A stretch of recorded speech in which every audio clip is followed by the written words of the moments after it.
Hello everyone, welcome to my channel students. आज हम लोग फिर से एक नए टॉपिक के साथ आपके साथ हाजिर है स्टूडेंट्स। आज हम थर्मोडायनामिक्स में एक इंपॉर्टेंट टॉपिक, जो लास्ट टॉपिक भी कह सकते हैं हम, उससे हम पढ़ने वाले हैं, जो है रेफ्रिजरेटर और हीट पंप। रेफ्रिजरेटर जनरली हमारे कॉमन घर में होता है और हम ये देखते हैं कि उसका वर्क क्या है। इसको कोई बताने की ज़रूरत नहीं है आपको कि रेफ्रिजरेटर क्या करता है। ऑब्वियसली किसी भी चीज़ को जो है उसके अंदर जो रखी जाती हैं उन सब का टेम्परेचर वो क्या करता है, कम करता है और उसको प्रोटेक्ट करता है किसी बैक्टीरियल फॉर्मेशन से। तो ये सबसे बड़ी बात है कि वर्क कैसे करता है, इसको समझना बहुत जरूरी है स्टूडेंट्स। सो आज हम इसमें पढ़ने वाले हैं कुछ और भी टॉपिक्स, जिसमें जैसे coefficient of performance of refrigerator, ये भी पढ़ेंगे क्योंकि मैथमेटिकल टॉपिक है उसका। थ्योरेटिकल पार्ट तो पढ़ेंगे, साथ में मैथमेटिकल टॉपिक भी पढ़ेंगे इसमें। Relation between coefficient of performance and efficiency, ये 2 पॉइंट्स है स्टूडेंट्स। ज़्यादातर ये पॉइंट्स ही पूछे जाते हैं। रेफ्रिजरेटर का जो है खास करके जो पूरा जो क्वेश्चन का आंसर जो बनता है, वो जो आंसर है वो सारे पॉइंट्स पे है, जिसमें वही सिंक, सोर्स, वर्किंग सब्सटेंस आदि सब आने वाले हैं। सो स्टूडेंट्स यहाँ पर हम सब इसको एक एक करके 1 बाय 1 समझेंगे और फिर आगे बढ़ेंगे स्टूडेंट्स। रही बात उनके नोट्स की, तो नोट्स मैंने आपको ऑलरेडी डिलीवर कर दिए हैं, जो आपने डाउनलोड कर लिए होंगे। नहीं किए तो जल्दी से डाउनलोड कीजिए, लिंक डिस्क्रिप्शन में दी हुई है। स्टूडेंट्स, चैनल को सब्सक्राइब नहीं किया तो जल्दी सब्सक्राइब कर लीजिए, ताकि आपको कंटिन्यूस वीडियो मिल सके और आप अपनी पढ़ाई को आगे बढ़ा सकें और अपने पढ़ाई को भी अच्छे से मोशन दे सकें, आगे बढ़ सकें। स्टूडेंट्स, देखते हैं लेक्चर शेड्यूल क्या है आज का हमारा। लेक्चर 15 स्टूडेंट्स, और उसमें हम फिर से वही पढ़ने वाले हैं, रेफ्रिजरेटर और हीट पंप। रेफ्रिजरेटर को और हीट पंप को डिटेल में पढ़ेंगे स्टूडेंट्स। यदि आपने प्रीवियस वीडियोस नहीं देखें तो जाकर देखें, ताकि इसके पॉइंट्स आपको समझ में आ सके। लिंक डिस्क्रिप्शन में दी हुई है, फटाफट देख के इसे प्रिपेयर कर लें। अब स्टूडेंट्स, हम बिना देरी किए शुरू करते हैं रेफ्रिजरेटर और हीट पंप।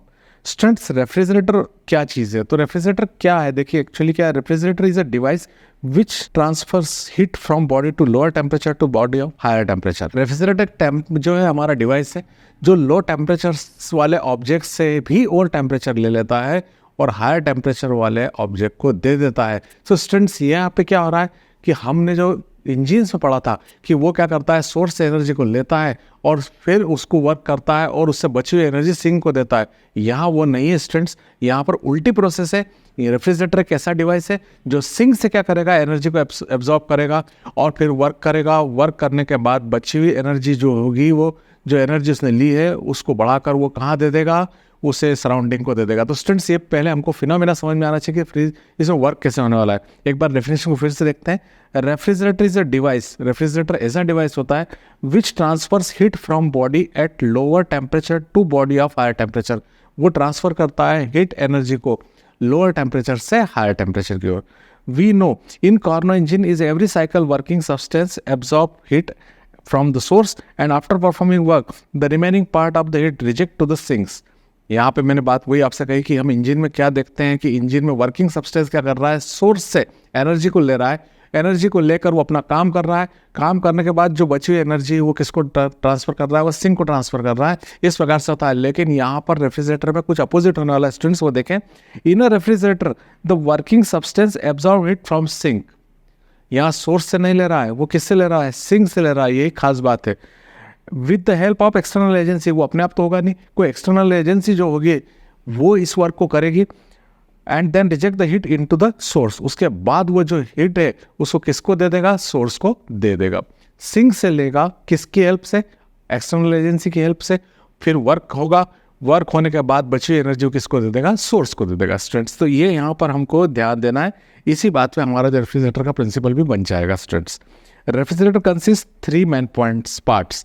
इसमें 3 मेन पार्ट्स होते हैं, सिंक, सोर्स, वर्किंग सब्सटेंस। देखिए स्टूडेंट्स, अब यहाँ पे हम पहले भी इंजन में देख चुके हैं कि हमने पहले नंबर पर सोर्स को रखा था, क्योंकि सोर्स से हम एनर्जी ले रहे थे। जिस सोर्स से हम एनर्जी ले रहे हैं वो हमें पहले लेना पड़ेगा। रेफ्रिजरेटर किससे ले रहा है, सिंक से ले रहा है, तो हमें यहाँ पर इसको पहली जगह पर रखना है। फिर हम सोर्स को एनर्जी देंगे, इसलिए हमने दूसरी जगह पर रखा है। और फिर कौन वर्किंग सब्सटेंस है, वो हमारा तीसरा फैक्टर होगा। सो स्टूडेंट्स, देखते हैं सिंक क्या है। सिंक क्या है, a body of lower temperature which is to be cooled. Sink जो है वो एक ऐसी बॉडी है जिसका टेम्परेचर ऑलरेडी ठंडा है, मतलब इसका कम है। The body of lower temperature which is to be cooled, और उसे और भी ठंडा करना है हमें। सोर्स क्या है, a body of infinite thermal capacity whose temperature is higher. और यहाँ पर सोर्स जो है वो आपका ऐसा पार्ट है जिसमें इनफाइनाइट टेम्परेचर कैपेसिटी है, इनफाइनाइट थर्मल कैपेसिटी है, और उसका टेम्परेचर क्या होगा, ज़्यादा है। सो वर्किंग सब्सटेंस के रूप में जनरली स्टूडेंट्स हम जानते हैं रेफ्रिजरेटर में वर्किंग सब्सटेंस के रूप में अमोनिया होती है या फिर फ्रियान होती है, जिसको CCl2F2 के नाम से भी जाना जाता है, डाइफ्लोरोकार्बन के नाम से जिस गैस को जाना जाता है, मोस्टली इस फ्रियान को यूज़ करते हैं और वही हमारा वर्किंग सब्सटेंस होता है स्टूडेंट्स। अब यहाँ पे हम यहाँ देखने वाले हैं कि क्या चीज़ें सिंक होंगी, क्या चीज़ें सोर्स होंगी। तो मैं आपको बता दूं कि रेफ्रिजरेटर के अंदर जो हम फूड रखते हैं या पानी रखते हैं या कोल्ड ड्रिंक्स या एक्सेट्रा चीज़ें रखते हैं, वो सब सिंक का वर्क करेंगी, क्योंकि इन्हीं से एनर्जी लेना है और इन्हें ठंडा करना है। तो ये सब सिंक होंगे। वर्किंग सब्सटेंस मैंने आपको ऑलरेडी बता ही दिया कि वहाँ पर क्या है, वर्किंग सब्सटेंस फ्रियान है या अमोनिया है। और यहाँ पे हमारा सोर्स जो होगा वो सोर्स होगा हमारा एटमॉस्फेयर, क्योंकि इसका टेम्परेचर कंपैरेटिवली हाई है किसकी तुलना में, सिंक की तुलना में। तो हम उस एनर्जी को जो सिंक से ले रहा है वो इस एटमॉस्फेयर को दे देंगे। So in refrigerator the water and food inside behave like sink and atmosphere acts like source. Work is done by electric compressor and NH3 and CCl2F2। तो यहाँ वर्क करने वाली एजेंसीज कौन, एक्सटर्नल एजेंसी हमारा है कंप्रेसर, और उसमें working substance हमारा कौन है, वर्किंग सब्सटेंस हमारे मैंने जैसे आपको दो बता दिए, फ्रियान और अमोनिया होंगे स्टूडेंट्स। अब working substance is carried through cycle of 4 steps.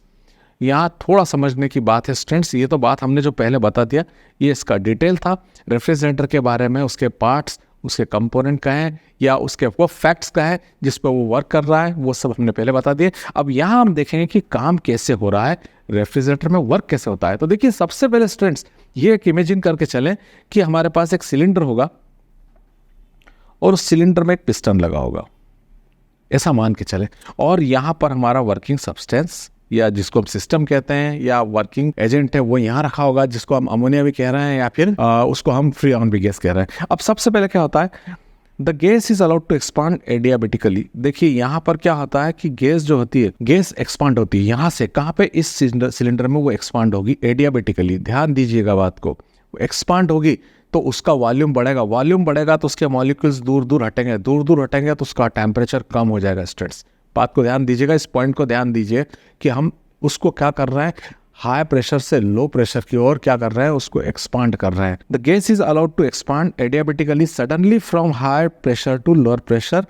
This cools the and convert into the vapour liquid mixture. अब यहाँ क्या होता है कि जैसे हम उसको एक्सपांड करते हैं, उसके मॉलिक्यूल दूर दूर हटते हैं, एनर्जी में कमी आती है, तो वो जो गैस थी, अब वो गैस केवल गैस नहीं रह जाती है, वो गैस प्लस लिक्विड हो जाती है। मतलब यहाँ पर हमारे पास क्या हो जाता है, गैस प्लस लिक्विड हो जाता है और ये मिक्सचर कन्वर्ट हो जाता है। मतलब पहला पॉइंट आपको समझ में आया क्या, एक बार फिर से देखें। पहले पॉइंट में हम ये कहेंगे कि सिलेंडर के अंदर गैस को रखा हुआ है, पिस्टन ऊपर है, और यहाँ पर हम क्या कर रहे हैं, हाई प्रेशर से लो प्रेशर की ओर उसको एडियाबेटिकली एक्सपांड कर रहे हैं। तो एक्सपांड करने से पिस्टन ऊपर की ओर हट जाएगा, गैस का वॉल्यूम बढ़ जाएगा, जिससे मॉलिक्यूल्स दूर दूर हो जाएंगे। मॉलिक्यूल्स दूर दूर होने के कारण क्या होने वाला है, उसका टेम्परेचर डाउन होगा। टेम्परेचर डाउन होगा तो जो गैस होगी वो गैस प्लस वेपर के मिक्सचर में कन्वर्ट हो जाएगी स्टूडेंट। तो गैस प्लस लिक्विड के मतलब लिक्विड प्लस वेपर के फॉर्म में वो कन्वर्ट हो जाएगा। तो ये मिक्सचर अब केवल गैस नहीं रहेगा, गैस प्लस लिक्विड हो गया स्टूडेंट्स। दूसरा पॉइंट है, the cold fluid is allowed to absorb heat Q2 isothermally from cold reservoir. देखिए ये भी एक पॉइंट बड़ा इंपॉर्टेंट है। अब यहाँ हम Q2 एनर्जी को एब्जॉर्ब करेंगे, कहाँ से करेंगे, सिंक से करेंगे। सिंक कौन है, हमारा फूड, हमारा कोल्ड ड्रिंक, हमारा वाटर। वहाँ से हम किस में अलाउ करेंगे, कोल्ड फ्लूइड को। ये जो कोल्ड फ्लूइड जो हमारा जो बनाया हमने फर्स्ट जो है फैक्टर में, ये जो पहला हमारा जो चैनल है, इसमें जो पहला पार्ट है उसने जो बनाया है ये जो मिक्सचर, ये क्या करेगा, उस कोल्ड फ्लूइड, ये वो कोल्ड फ्लूइड क्या करेगा, हीट को एब्जॉर्ब करेगा। कहाँ से, रिजर्वायर से। रिजर्वायर कहाँ है, सिंक है, वहाँ से करेगा एंड कन्वर्ट इनटू वेपर। अब वहाँ से वो हीट को जो है एब्जॉर्ब करेगा तो हीट बढ़ जाएगी, तो वहाँ जो लिक्विड है वो भी वेपर में चेंज होगा और बाकी मिक्सचर तो गैस है, तो टोटल जो है मिक्सचर होगा काय में कन्वर्ट हो जाएगा, वेपर में कन्वर्ट हो जाएगा। ध्यान दीजिए, पहले में हम एक्सपांशन कर रहे हैं, सेकंड वन में हम क्या कर रहे हैं, ध्यान दीजिए, वो हम कर रहे हैं सिंक से Q2 एनर्जी को एब्जॉर्ब कर रहे हैं। Q2 एनर्जी एब्जॉर्ब होगी गैस के द्वारा, तो गैस की एनर्जी बढ़ जाएगी। गैस की एनर्जी बढ़ जाएगी तो उसका लिक्विड फॉर्म में काय में गैसियस फॉर्म में कन्वर्ट हो जाएगा और वो काय में चेंज होगा, वेपर में चेंज होगा। Then the vapour is adiabatically compressed till the heats up temperature of the surrounding. अब देखिए यहाँ पर एक इंपॉर्टेंट बात यहाँ पे लिखी हुई है कि अब हम क्या करेंगे, एडियाबैटिक कंप्रेस्ड करेंगे। अब हमने एक्सपांशन नहीं करना है, अब हमें थर्ड साइकिल में हमें क्या करना है, उसको जो है कंप्रेस करना है। कंप्रेस करेंगे तो क्या होगा, the heat up to the temperature of surrounding, और तब तक कंप्रेस करना है। अब कंप्रेस करेंगे तो मॉलिक्यूल पास पास आएंगे, उनकी एनर्जी बढ़ेगी, तो एनर्जी तब तक बढ़ाते रहना है जब तक कि वो सराउंडिंग के टेम्परेचर के आसपास ना आ जाए, तब तक हम उसको कंप्रेस करेंगे। तो थर्ड पॉइंट में हम क्या कर रहे हैं, हम उसको एडियाबैटिकली कंप्रेस कर रहे हैं, और कंप्रेस करते हुए उसके टेम्परेचर को अपने इतना इंक्रीज कर रहे हैं कि वो सराउंडिंग के टेम्परेचर के इक्वल आ जाए। लास्ट पॉइंट जो हमारा फोर्थ वन स्टूडेंट्स, वो ध्यान दें आप, finally the vapour is compressed isothermally. अब वो जो वेपर हमारे पास गैस जो मिक्सचर था वेपर का, उसको हम फिर से कंप्रेस होने देंगे, पर कैसे, आइसोथर्मली। पहले हमने एडियाबैटिकली करा है, अब आइसोथर्मली, जिससे क्या होगा, वो क्या करेगा, contact with the surrounding, surrounding के कांटेक्ट में होगा, the vapour releases heat Q1, और उस दौरान क्या करेगी, वो हीट जो होगी, वो वेपर क्या करेगी, Q1 हीट को रिलीज कर देगी, और जिसकी वैल्यू Q2 प्लस W के बराबर होगी। Q2 के बारे में आपको बता चुका हूँ, Q2 हीट जो है सिंक से एब्जॉर्ब की गई है, और उसके बाद वर्क कंडक्ट हो गया। अब देखिए स्टूडेंट्स, यहाँ वर्क कंडक्ट हो गया, वर्क और Q2 की वैल्यू Q1 के बराबर होगी, और Q1 कब रिलीज होगी, कब होगी, जब हम गैस को आइसोथर्मली कंप्रेस्ड होने देंगे, और इससे ये कंडीशन आ जाएगी। अब स्टूडेंट्स यदि हम इसको सॉल्व करें तो W को हम साइड में इधर लाएं तो -W is equal to Q2 minus Q1 हो जाएगा। स्टूडेंट्स तो यहाँ देख रहे हैं आप कि साइन का आ गया, माइनस का आ गया वर्क में, यानी यहाँ सिस्टम क्लियर हो गया हमको कि यहाँ सिस्टम पर वर्क हो रहा है, सिस्टम से वर्क नहीं हो रहा है, सिस्टम पर वर्क हो रहा है। फ्रिज में ऑब्वियसली रेफ्रिजरेटर में सिस्टम पे वर्क करना होता है आउटर एजेंसी से, जो बाहर की एजेंसी जिसको हम कंप्रेसर कहते हैं, उससे हम उस फ्रीऑन पर वर्क करवा रहे हैं, और वो वर्क Q2 माइनस Q1 के बराबर है। उसका साइन माइनस ये कह रहा है कि हम उस पर वर्क कर रहे हैं। So students, here work W done on the gas पर साइकिल, और ये जो W वर्क है ये पर साइकिल में किया हुआ वर्क है, किस पर, हमारे वर्किंग सब्सटेंस पर। सो स्टूडेंट्स, यहाँ पर ये बात समझ में आती है। अब आप फर्स्ट लॉ ऑफ थर्मोडायनामिक्स हम लगा के देख रहे हैं, Q2 minus Q1 equal to W, जो मैंने आपको अभी समझाया स्टूडेंट रेड लेटर में। तो Q2 minus Q1 equal to minus W, negative sign indicates the work done on working substance. इसमें ये समझ में आ रहा है कि वर्क क्या हो रहा है, वर्किंग सब्सटेंस पर हो रहा है, इसलिए माइनस साइन इस पर आ रहा है। अभी माइनस साइन हम इसको इस ओर ले आते हैं, साइड चेंज करते हैं, Q1 की वैल्यू फाइंड करते हैं, तो Q1 की वैल्यू होती है W प्लस Q2।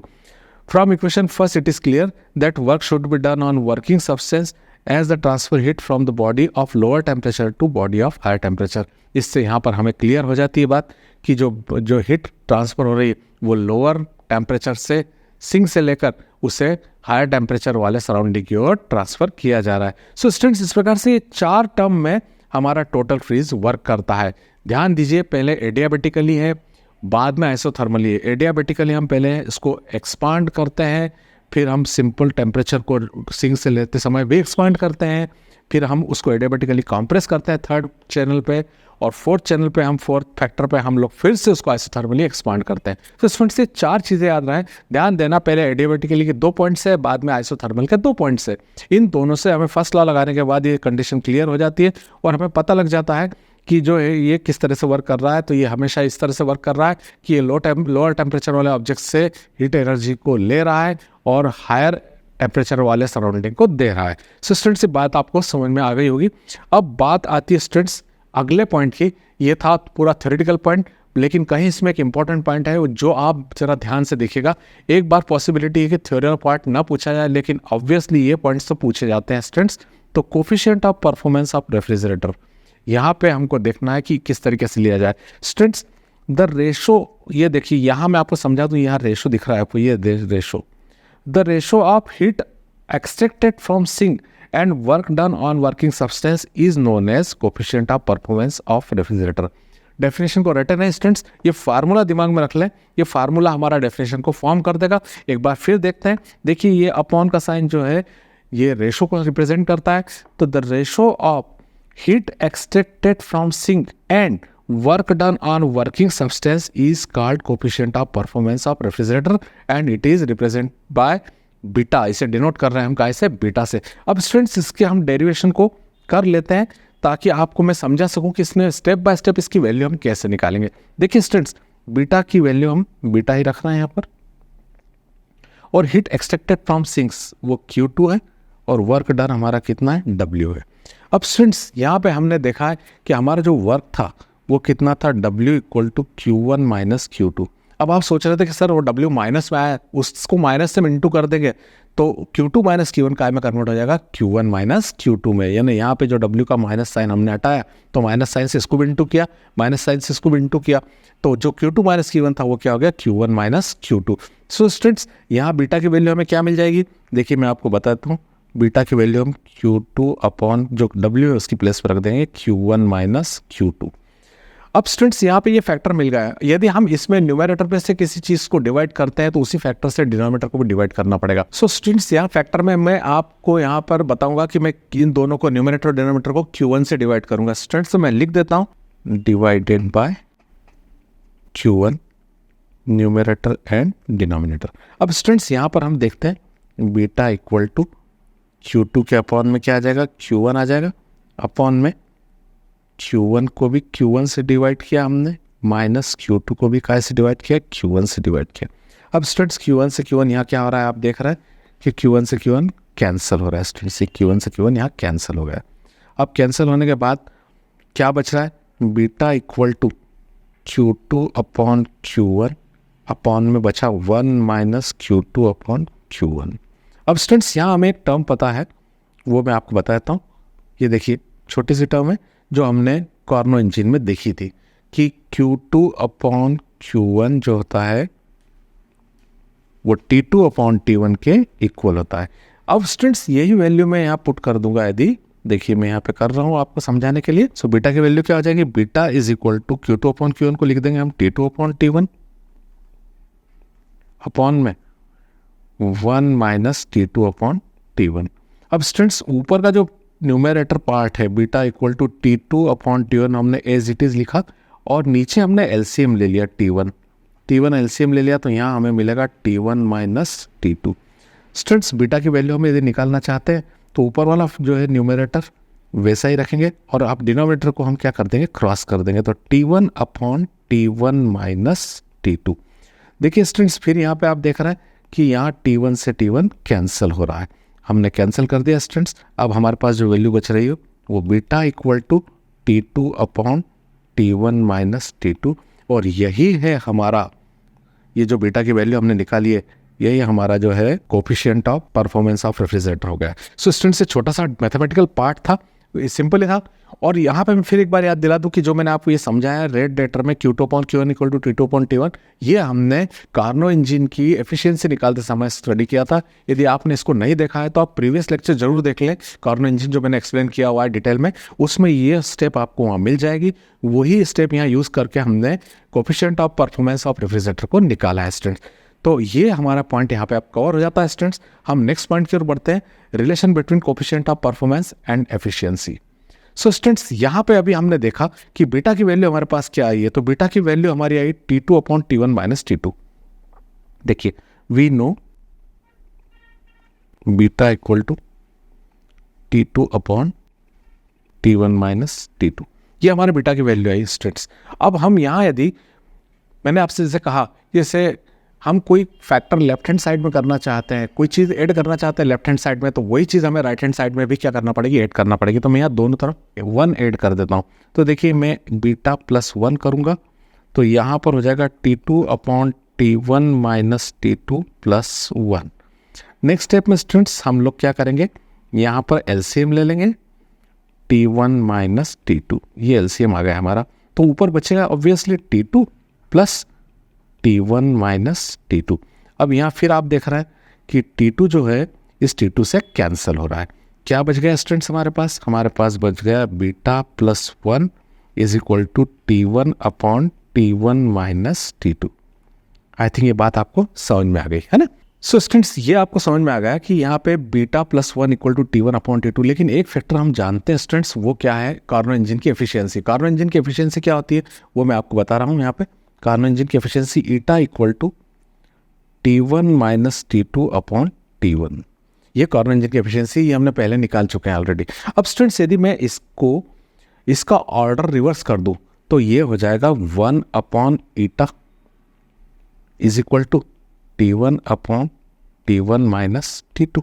यदि मैं ऑर्डर रिवर्स कर दिया तो स्टूडेंट्स यहाँ देखिए, यदि मैं इसको इक्वेशन फर्स्ट देता हूँ, किसे, इसे, और इसको देता हूँ इक्वेशन सेकंड, तो आप देख रहे हैं कि दोनों की इक्वेशन कंपेयर करूं मैं तो दोनों की राइट हैंड साइड इक्वल है।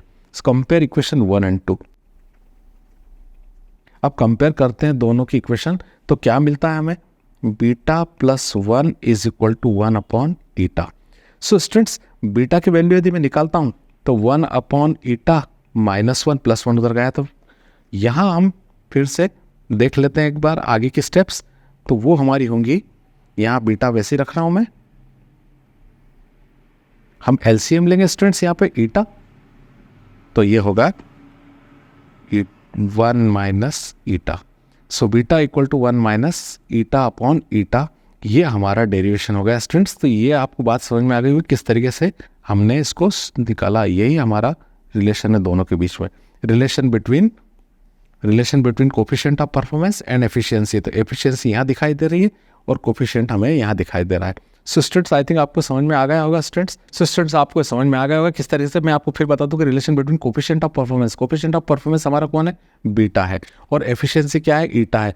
तो ईटा और बीटा में रिलेशन, तो कहीं ये ज़्यादा इंपॉर्टेंट हो जाएगा, क्योंकि क्या है कि इसको फाइंड करने के लिए हमें इस फैक्टर की जरूरत पड़ेगी, और ये फैक्टर निकलता है हमारे कोफिशिएंट ऑफ परफॉर्मेंस जो सेपरेटली, तो पूछे जाने चाहिए दोनों फैक्टर एक साथ। तो ध्यान दीजिए कि रेफ्रिजरेटर में जो थ्योरेटिकल पार्ट्स है उससे ये दोनों पार्ट्स कहीं ज़्यादा इंपॉर्टेंट है। इनको आप व्यवस्थित रिवाइज करें, रिवाइज करने के बाद आपको ये क्लियर हो जाएंगे।